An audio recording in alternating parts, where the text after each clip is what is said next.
അത് നമ്മുടെ നാട്ടിൽ എനിക്ക് തോന്നുന്നു ആൾക്കാരുടെ കാഴ്ചപ്പാടിന്റെ ഒരു ഇതാണ്. വെസ്റ്റേൺ കൾച്ചറിലും വെസ്റ്റേൺ കൺട്രീസിലും ഇതിനൊക്കെ കുറേം കൂടി ആക്സെപ്റ്റൻസ് ഉണ്ട്. അവിടെ ആരും ഇത് ഹൈഡ് ചെയ്യുന്നില്ല.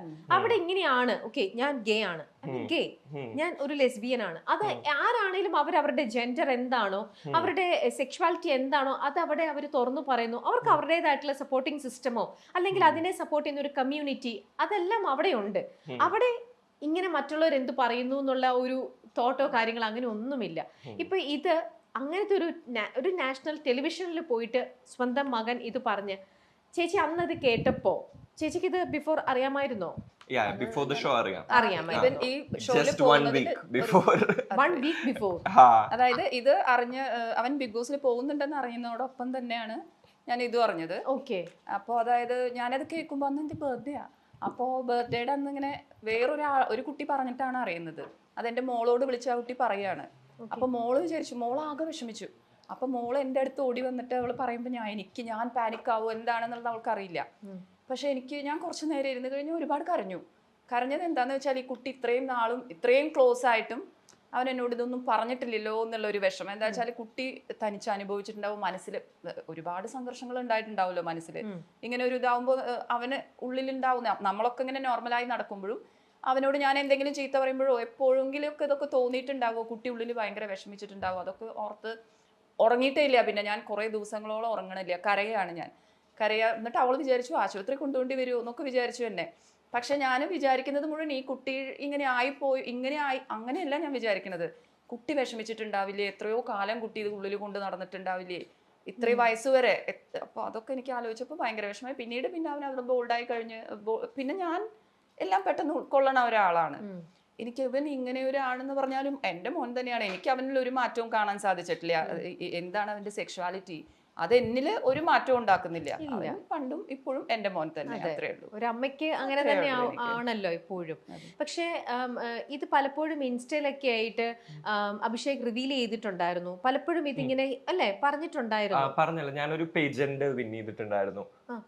അപ്പം that was like mister gay world India എന്ന് പറയുന്ന ഒരു പേജ് ഉണ്ടായിരുന്നു. അപ്പൊ അത് വിൻ ചെയ്തപ്പോ അതിൻ്റെതായിട്ടുള്ള ഇട്ടിട്ടുണ്ടായിരുന്നു. പക്ഷെ ഇവരൊന്നും തന്നെ സോഷ്യൽ മീഡിയ ഞാൻ ഇവരൊക്കെ ബ്ലോക്ക് ചെയ്ത് വെച്ചേക്കായിരുന്നു ആ ടൈമില്. പക്ഷെ എന്നാലും ഇവരെ ബ്ലോക്ക് ചെയ്തെന്നാലും ഇപ്പം ചേച്ചിയും ഇതിനകത്ത് സോഷ്യൽ മീഡിയയിൽ ഭയങ്കര ആക്റ്റീവായിട്ടും ഫോൺ നോക്കുന്ന ഒരാളല്ലേ. അപ്പൊ ഇങ്ങനെ ഒന്ന് ചെയ്തത് ഇപ്പൊ ഡയറക്റ്റ് ആയിട്ടല്ലെങ്കിലും ഫ്രണ്ട്സ് ത്രൂവോ ഫാമിലിയിലെ വേറെ മെമ്പേഴ്സ് ത്രൂവോ അങ്ങനെ ആരെങ്കിലും പറഞ്ഞ ഒന്നും ചേച്ചിക്ക്? ബിക്കോസ് ഇത് നോർത്തിലെ ഒരു ഇതാണ്. ലൈക്ക് ഇവിടെ ഇപ്പൊ നമുക്ക് എത്ര പേർക്ക് അറിയാം ഇങ്ങനെ ഒരു പേജന്റ് ഉണ്ടെന്ന് പോലും നമുക്ക് അറിയില്ലല്ലോ. അപ്പം അത് മാത്രമല്ല എന്റെ ഫ്രണ്ട്സ് ലിസ്റ്റിൽ ഉണ്ടായിരുന്നു. ഞാൻ ഇവിടെ നിന്ന് പൂനെ പോയി കഴിഞ്ഞപ്പോ ഞാൻ 4 ഇയേഴ്സോളം പൂനെയിലുണ്ടായിരുന്നു, 3 ഇയേഴ്സോളം പൂനെയിലുണ്ടായിരുന്നു. ആ സമയത്തൊന്നും എനിക്ക് ഇവിടത്തെ ആരുമായിട്ട് ഞാൻ അങ്ങനെ കണക്റ്റഡ് അല്ല. കോളേജിലെ ക്ലോസ് ഫ്രണ്ട്സ് ഉണ്ടെങ്കിലും പിന്നെ നമ്മുടെ അമ്മയുടെ അച്ഛന്റെയും ലവ് മാരേജ്. അപ്പൊ ഇവരൊന്നും അങ്ങനെ ഫാമിലി ആയിട്ടും ഭയങ്കര റിലേറ്റഡ് അല്ല. അപ്പൊ അങ്ങനെ എന്റെ ഫേസ്ബുക്കിൽ ഇൻസ്റ്റയിൽ അങ്ങനെ ആരും കണക്റ്റഡ് അല്ല. പിന്നെ ഉള്ളതൊക്കെ അവിടെ പൂനെയിലുള്ള ഫ്രണ്ട്സും നോർത്തിലെ ഫ്രണ്ട്സും ഒക്കെയാണ്. അപ്പൊ അങ്ങനെ ആരും അങ്ങനെയാണ് ചേച്ചി ഇതൊന്നും അറിയാതെ. ഞാൻ ആക്ച്വലി ഈ കുട്ടികളോട് ഭയങ്കര അറ്റാച്ച്ഡ് ആയതുകൊണ്ട് ഞാൻ എപ്പോഴും ഇവരെ ഭയങ്കര കെയറിങ്. അപ്പൊ ഞാൻ ഇടയ്ക്കിടയ്ക്ക് ഗൂഗിളിൽ അടിച്ചു കൊടുക്കും. ഞാൻ വെറുതെ ഇരിക്കുന്ന സമയത്ത് ഒരു 2 മാസം കൂടുമ്പോ എന്തായാലും ഞാൻ ഗൂഗിളിൽ ഇവരുടെ പേര് വെറുതെ സെർച്ച് ചെയ്യും. അപ്പൊ ഈ കുട്ടികൾ അതൊക്കെ ഒന്നും അറിഞ്ഞിട്ടില്ല അല്ലേ. ഞാനപ്പോ അത് സെർച്ച് ചെയ്യുമ്പോ എന്താണ് വരണേ നോക്കും. അപ്പൊ ഇവരുടെ SSLCയുടെ അവരുടെ നമ്പേഴ്സ് അങ്ങനെ ഓരോന്നോരോന്നാ വരിക. അപ്പൊ എക്സ്ട്രാ എന്തെങ്കിലും ഉണ്ടെങ്കിൽ എനിക്ക് അറിയാലോ എന്ന് വിചാരിച്ചു ഞാൻ ഇവരെ അത്രയും പോലും വാച്ച് ചെയ്യുന്ന ഒരു അമ്മയായിരുന്നു. പക്ഷെ കറക്റ്റ് ഈ കുട്ടി ഇത് പോയത് തൊട്ട് ഞാൻ ഇവരെ ആ ഗൂഗിൾ സെർച്ചും നിർത്തിയ സമയത്ത് കറക്റ്റ് ഇതെല്ലാം സംഭവിച്ചു. അപ്പോൾ അതുകൊണ്ട് ഞാനപ്പോൾ കുറേ നാളായിട്ട് അതിങ്ങനെ ഞാൻ ചെന്നൈയിലൊക്കെ പോയി ഇവരെ ഒന്നും സെർച്ചിങ്ങും ഒന്നൊക്കെ നിർത്തി വെച്ച സമയമായിരുന്നു. ഇവരെ ഫ്രീ ആയിട്ട് വിട്ട സമയത്ത് കറക്റ്റ്. അപ്പൊ ഞാൻ വിചാരിക്കാം ഞാൻ എല്ലാപ്പോഴും ചെക്ക് ചെയ്തുകൊണ്ടിരുന്നതല്ലേ, പിന്നെ എന്തുകൊണ്ട് ഞാൻ ഇത് ചെയ്തില്ല. ശരിക്കും ഇവരുടെ വന്ന സമയം തൊട്ട് ഞാൻ ഒന്നും സെർച്ച് ചെയ്തിട്ടില്ല. അത് കഴിഞ്ഞ് പിന്നെ ഇവൻ ബിഗ് ബോസിൽ കയറുന്ന സമയത്താണ് ഒരു കുട്ടി വഴി ഞാൻ മോൾ അറിഞ്ഞിട്ട് പിന്നെ അറിയണത്. പേപ്പറിലൊക്കെ ഉണ്ടായിരുന്നു ഭാഗ്യം. പിന്നീട് ഭയങ്കര സെർച്ചിങ് ആയി. അപ്പൊ നോക്കിയപ്പോഴാണ് ഇങ്ങനത്തെ കാര്യങ്ങളും എല്ലാം അറിഞ്ഞത്. അപ്പൊ ഇത് ഇത്രയും വലിയ വലിയ സീക്രറ്റ്സ് ഒക്കെ മറച്ചല്ലോ എന്നുള്ളത്. അതാണ് ഞാൻ നേരത്തെ യെസ് എന്ന് പറഞ്ഞത്, സീക്രറ്റ്സ് മറച്ച കാര്യങ്ങൾ പറഞ്ഞത്. അതപ്പോ അതൊരു വിഷമമായെങ്കിലും പിന്നീട് മാറി. പക്ഷെ അത് തീർച്ചയായിട്ടും അങ്ങനത്തെ ഒരു സിറ്റുവേഷൻ വന്നപ്പം അമ്മ ചോദിച്ചിട്ടുണ്ടാവണം, നീ എന്തുകൊണ്ട് നമ്മൾ തമ്മിൽ ഇത്രയും നമ്മളൊരു ഇന്റിമേറ്റ് ആയിട്ടുള്ള ഒരു റിലേഷനാണ് നമ്മുടെ ഒക്കെ, നിനക്ക് അമ്മ എന്ന് പറഞ്ഞാൽ നിന്റെ കൂടെ എല്ലാ സപ്പോർട്ടിങ് സിസ്റ്റത്തിലും ഉണ്ട്, പിന്നെ എന്തുകൊണ്ട് നീ ഇത്ര നാളായിട്ടും എൻ്റെ അടുത്ത് നിന്ന് ഹൈഡ് ചെയ്തു? അങ്ങനത്തെ ഒരു ചോദ്യം തീർച്ചയായിട്ടും ചേച്ചി ചോദിച്ചിട്ടുണ്ട്. പക്ഷെ ഞങ്ങൾ തമ്മിൽ അതിനെപ്പറ്റി ഒരു ഡിസ്കഷൻ വന്നാൽ അങ്ങനെ വരുന്നില്ല, അവൻ ഒഴിഞ്ഞു മാറും. പിന്നെ എനിക്കും അത് ചോദിക്കാനൊരു ബുദ്ധിമുട്ട്. ഞാൻ ഇതുപോലെ ഇന്റർവ്യൂസിൽ ഞാൻ പറയുന്നുണ്ട്, പക്ഷെ അതിന് മറുപടി പറഞ്ഞിട്ടില്ല. മറുപടി എന്തുകൊണ്ടാണ് അഭിഷേക്? അതെനിക്ക് അറിഞ്ഞൂടാ. ലൈക്ക് നമുക്കൊരു പേടി ഉണ്ടാവില്ലേ, ലൈക്ക് എന്താവും റിയാക്ഷൻ. ഞാൻ waiting for the right time, അതായിരുന്നു ആക്ച്വലി. ഈവൻ ഞാൻ പേജന്റ് പോയതും എനിക്ക് ബിഗ് ബോസിൽ പോകണം എന്നുള്ളൊരു ലക്ഷ്യം ഉണ്ടായിരുന്നു.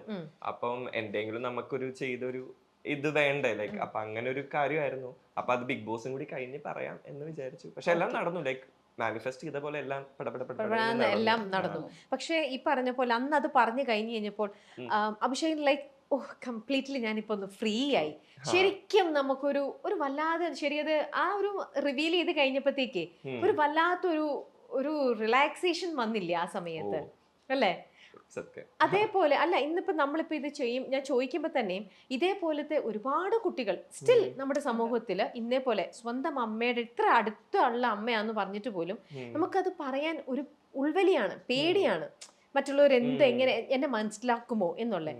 പക്ഷെ അങ്ങനെ അവർക്ക് തോന്നിയിട്ടുണ്ടെങ്കിൽ അത് തുറന്നു പറയണം. നിങ്ങളെ പോലെ ധൈര്യത്തോടെ തുറന്നു പറഞ്ഞിട്ട് നിങ്ങൾക്ക് ഇന്നിപ്പോ എന്താ നല്ലത് മാത്രമേ സംഭവിച്ചിട്ടുള്ളൂ. സോ നമ്മൾ ആരും പേടിക്കരുത്. പക്ഷെ നമുക്ക് അവരെയും കുറ്റം പറയാൻ പറ്റില്ല. കാരണം ഇന്നത്തെ ഇപ്പൊ നമ്മുടെ മൂവിയിലായാലും ഇപ്പൊ സോഷ്യൽ മീഡിയ തുറന്നാലും ഇതിനെ ബുള്ളി ചെയ്യുന്ന ഒരു പറ്റം ആൾക്കാരാണ്. അപ്പം ഒരാള് ചിന്തിക്കുന്നത് ഞാൻ ഇങ്ങനെ ഓപ്പൺ ആയി, നാളെ മുതൽ എനിക്ക് ഈ ബുള്ളിങ് ഫേസ് ചെയ്യേണ്ടി വരും, ബോധർ. പക്ഷെ എല്ലാവർക്കും ആ ഒരു മനക്കെട്ടി ഇല്ല. ഒരു ഇപ്പം ഈ കമ്മ്യൂണിറ്റിനെ അഗെയിൻസ്റ്റ് പറഞ്ഞ് കയ്യടി നേടാൻ ആർക്കും പറ്റും. പക്ഷെ അതായി ജീവിച്ച് നമുക്ക് ജീവിതത്തിൽ കയ്യടി നേടാനാണ് ബുദ്ധിമുട്ട്. ആരും ഇതെനിക്ക് ആവണം എന്ന് വിചാരിച്ച് നിങ്ങൾ സ്വയം ആവുന്നതല്ല. ഇത് ദൈവത്തിന്റെ ക്രിയേഷൻ ആണ്, അല്ലേ? നമ്മൾ അത് ആക്സെപ്റ്റ് ചെയ്യാ എന്നുള്ളത് മാത്രമല്ലേ ഉള്ളൂ. ഈ പറയുന്നവര് എന്തും പറയും, അല്ലെ? അതിന്റെ ആ ഒരു റിയാലിറ്റി മനസ്സിലാക്കാണ്ട്. സത്യം. പക്ഷെ ഒരു വളരെ നെഗറ്റീവ് ആയിട്ടുള്ള ഒരു എൻവയോൺമെന്റ് ആണ് ക്രിയേറ്റ് ചെയ്തുകൊണ്ടിരിക്കുന്നത്. ലൈക്ക് ഒരു കുട്ടിക്ക് ജീവിക്കാൻ വേണ്ടി, ലൈക്ക് ഇങ്ങനെ ഒരു കമ്മ്യൂണിറ്റി ഉള്ള ഒരാൾക്ക് അത് റിവീൽ ചെയ്യാനുള്ള വളരെ ഒരു നെഗറ്റീവ് സ്പേസിലാണ് ഇപ്പം കേരളത്തിലുള്ളത്. അപ്പൊ നമ്മുടെ സൂയിസൈഡ് റേറ്റും അതെല്ലാം കൂടിക്കൊണ്ടേയിരിക്കും. അപ്പൊ നിങ്ങളുടെ ഒരു കമ്മ്യൂണിറ്റിയിൽ തന്നെ നിന്നിട്ടാണെങ്കിലും അല്ലെങ്കിൽ അഭിഷേകിന് സെൽഫ് ആയിട്ടാണെങ്കിലും ഇത് ഇനിയും ഇങ്ങനെ ഈ സൂയിസൈഡ് റേറ്റ് കൂടാതിരിക്കാനായിട്ടോ അല്ലെങ്കിൽ മറ്റൊരു കുട്ടിക്ക് കുറച്ചും കൂടി ഒരു ഇങ്ങനെ തുറന്നു പറയാൻ ഒരു ധൈര്യം കിട്ടാനായിട്ടോ നിങ്ങൾക്ക് എന്ത് ചെയ്യാൻ പറ്റുക? അങ്ങനെ എന്തെങ്കിലും നിങ്ങൾ ചിന്തിച്ചിട്ടുണ്ടോ? അങ്ങനെ ഇത് നമുക്ക് പെട്ടെന്ന് മാറ്റാൻ പറ്റുന്ന ഒരു കാര്യമല്ല. പക്ഷെ നമ്മൾ വിചാരിച്ച ലൈക്ക് കൊല്ലങ്ങൾ തോറും ചേഞ്ചസ് വരുന്ന, പക്ഷെ ഇറ്റ്സ് ഗോയിങ് ബാക്ക്വേർഡ്സ്.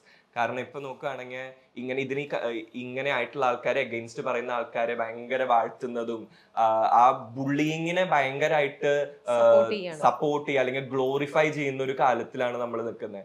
ഇപ്പൊ ഒരാൾ വന്ന് ഒരാളെ ബുള്ളി ചെയ്ത് അതിന്റെ അടിയിൽ നമുക്ക് കമന്റ്സും ലൈക്സും കാണാം. ഇങ്ങനെ അടിപൊളി അടിപൊളി അടിപൊളി, ലൈക്ക് ഇതിനെ തന്നെ പറയണ്ട. ഒരു ഇപ്പൊ മൂക്ക് മോശമായിട്ടുള്ള ഒരാളോ അല്ലെങ്കിൽ ഒരു തടിച്ച ഒരാളെ പോയിട്ട് എടി തടിച്ച് നിന്റെ വീഡിയോ ഇടണ്ട എന്നൊക്കെ പറയുന്നതിന് കുറെ ലൈക്ക് ചിരി ചിരി ചിരി ചിരി ചിരി അങ്ങനത്തെ. ഇപ്പൊ ബുള്ളിങ്ങിനെയാണ് ഏറ്റവും കൂടുതൽ ആഘോഷിക്കപ്പെടുന്ന ഒരു ടൈമിലാണ് നമ്മൾ സോഷ്യൽ മീഡിയ എടുത്തത്, എസ്പെഷ്യലി നമ്മുടെ ചെറിയ ജനറേഷൻ ഓഫ് കുട്ടികൾ.